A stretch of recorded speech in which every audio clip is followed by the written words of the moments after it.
নিজেদেরকে সময় দেওয়ার পাশাপাশি কিন্তু মাঝে, মাঝে বাচ্চাদেরকেও একটু সময় দিতে হয়। সেটা কিন্তু সবসময় আমি আমার মাথায় রেখে থাকি। মাসে অন্তত ১ থেকে ২ বার হলেও বাচ্চাদেরকে নিয়ে ঘুরতে যাওয়া উচিত। বাচ্চাদের এতে করে মনটাও ভালো থাকে, মাইন্ডটাও ফ্রেশ থাকে। স্পেশালি বাচ্চাদের প্লেগ্রাউন্ড গুলো যেখানে আছে সেখানে আমি নিয়ে যাওয়ার চেষ্টা করি সবসময়। তো সেদিনও এর ব্যতিক্রম কিছু হয়নি। তো জায়ানকে সাথে জায়ানের বন্ধু-বান্ধব, বড় ভাই সবাইকে নিয়েই কিন্তু সেদিন আমরা উত্তরার একটা প্লেগ্রাউন্ডে চলে গিয়েছিলাম। বাচ্চাদের জন্য রিজনেবল প্রাইসে খুব সুন্দর, সুন্দর রাইডও ছিল সেখানে। নরমালি এই টাইপের জিনিসগুলো জায়ান খুবই ভয় পায়। জায়ান লাফালাফি করতে পারে না। সে চুপচাপ বসেছিল, বাকিরাই লাফাচ্ছিল।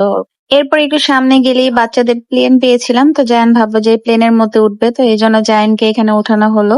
প্রথমে একটু আনন্দে উঠলে পরবর্তীতে কিন্তু জায়ান অনেক ভয় পায়। যেহেতু প্লেনটা অনেক উঁচায় উঠে নিয়ে যাচ্ছিল সেজন্য জায়ান খুবই ভয় পাচ্ছিল। তারপরেও বেশ এনজয় করেছিল এই রাইডটাতে জায়ান। এরপর পুরো ট্রেনটাই আমরা বুক করে নিয়েছি। আমাদের যতগুলো বাচ্চা বাহিনী ছিল ওর সাথে আমার শাশুড়ি আম্মাকেও উঠিয়ে দিয়েছি এই ট্রেনের মধ্যে। সেও কাইন্ড অফ বাচ্চার মধ্যে সবার সাথে এনজয় করছিল। এই জিনিসটা দেখতেও খুব ভালো লাগছিল। মাঝে মাঝে আমি চেষ্টা করি পরিবারের সবাইকে নিয়ে এভাবে বাচ্চাদেরকে নিয়ে ঘোরার। এতে করে বাচ্চাদের মধ্যে খুব সুন্দর একটা বন্ডিং তৈরি হয় এবং ওরাও কিন্তু শেয়ার করা জিনিসটা শিখে। মোটামুটি ওইখানে থাকা সবগুলো রাইডই কিন্তু ওদেরকে উঠানো হয়েছে। এবার বাচ্চাদের পালা শেষ করে এবার বড়দের রাইড চলে এসেছে। এটার ভিডিও কিন্তু অলরেডি আমি আপনাদের সাথে শেয়ার করেছি। আমার হাজবেন্ড কিন্তু এটাতে উঠে প্রচন্ড পরিমাণে ভয় পাচ্ছিল।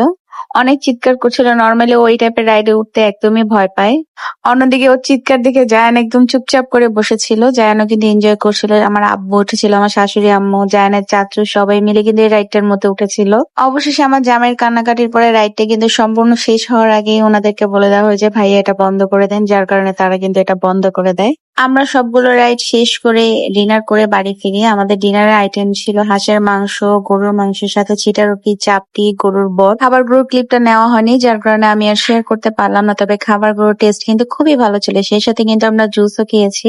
একদম র ফ্রুট জুস ছিল। তো আজকের ভিডিওটাকে এই পর্যন্তই রাখছি। আর সবাই কিন্তু এইভাবে বাচ্চাদেরকে নিয়ে ঘুরতে বের হবেন। এতে করে বাচ্চাদেরও মাইন্ড ফ্রেশ থাকবে, ভালো থাকবে। আজকের ভিডিওটা এতটুকুই। সবাই ভালো থাকবেন, সুস্থ থাকবেন। আল্লাহ হাফেজ।